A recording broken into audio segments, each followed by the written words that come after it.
This is TradeFlow News, bringing you relevant news and insights from around the world. TradeFlow News, enabling trade for SMEs and economies worldwide.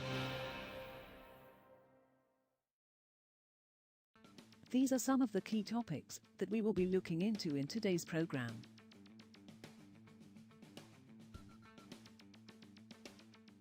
First, let's take a look at the overnight headlines which are impacting the commodity markets.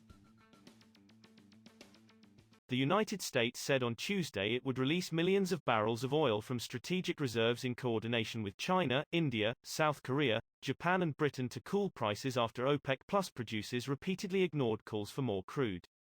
U.S. President Joe Biden, facing low approval ratings amid rising inflation ahead of next year's congressional elections, has repeatedly asked the Organization of the Petroleum Exporting Countries and its allies, known as OPEC Plus, to pump more oil. Tuesday's announcement that the U.S. would release 50 million barrels was made after an official said Washington had approached major Asian energy consumers to help to drive down oil prices from near three-year highs. Britain had not previously been mentioned as being involved.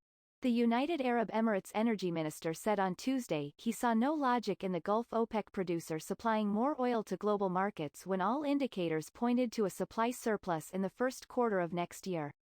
Suhail al-Mazrouei, speaking to reporters, also described as a state matter, moves by the United States to release crude oil from its strategic reserves in coordination with major Asian energy consumers in a bid to lower energy prices.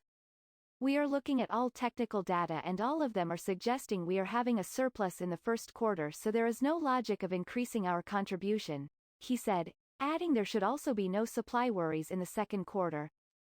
Moving on to the top news in the energy sector. The EU has drafted legislation to reduce methane emissions by forcing oil and gas companies to report their output and find and fix leaks of the gas that is the second biggest cause of climate change, according to a draft seen by Reuters on Monday. Oil and gas operators in the European Union would have to submit estimates for the methane emissions of their installations within 12 months after the regulation comes into force, the draft legislative proposal said.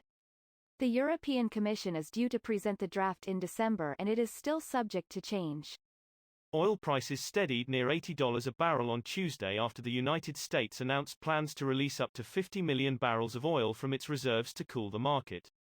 The release of strategic reserves was made in concert with other such moves by China, India, South Korea, Japan and Great Britain, the White House said, as major consumer nations battle against rising inflation. But analysts said the effect on prices is likely to be short-lived after years of declining investment and a strong global recovery from the COVID-19 pandemic.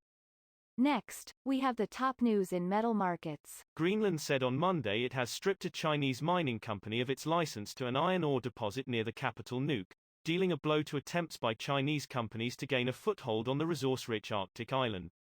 General Nice, a Chinese coal and iron ore importer, took control of the Isua mine project in 2015, replacing previous owner London Mining, which went bankrupt. It was the first Chinese firm to have the right to exploit minerals in Greenland, which has attracted international interest as climate change has opened up waterways and access to the vast Arctic island's mineral resources. China's benchmark iron ore futures surged on Tuesday, hitting their 10% daily trading limit in morning session, as steelmakers are set to resume production after rigorous controls in the past few months following government orders. The supply side of iron ore has not changed much recently, but more mills are planning to increase output next month, a Beijing-based trader said. China had successfully controlled its January to October crude steel production at lower levels than the same period in 2020 after a raft of strict curbs and sluggish downstream demand, leaving room for steel firms to raise output for the rest of the year on a monthly basis. We will now look at the top news in the agricultural sector. Fair autumn weather in most parts of Europe enabled good progress in winter sowing and early crop development, but low rainfall in Central and Eastern Europe is raising some concern, the EU's crop monitoring service Mars said on Monday. Crop conditions for next year's harvest are closely watched at a time when grain and oilseed prices are setting records on concerns over global supplies. Winter cereal sowing ended on time in most of Central and Northern Europe, and is currently progressing well in the south, the service said in a report, adding that weather conditions have been favorable for early development. That is all for today's news on commodity markets. Stay tuned to TradeFlow News as we continue to provide you with more updates. We also invite you to follow us on Twitter at TradeFlow News, which allows you to watch our program on your mobile device or desktop to receive information from there.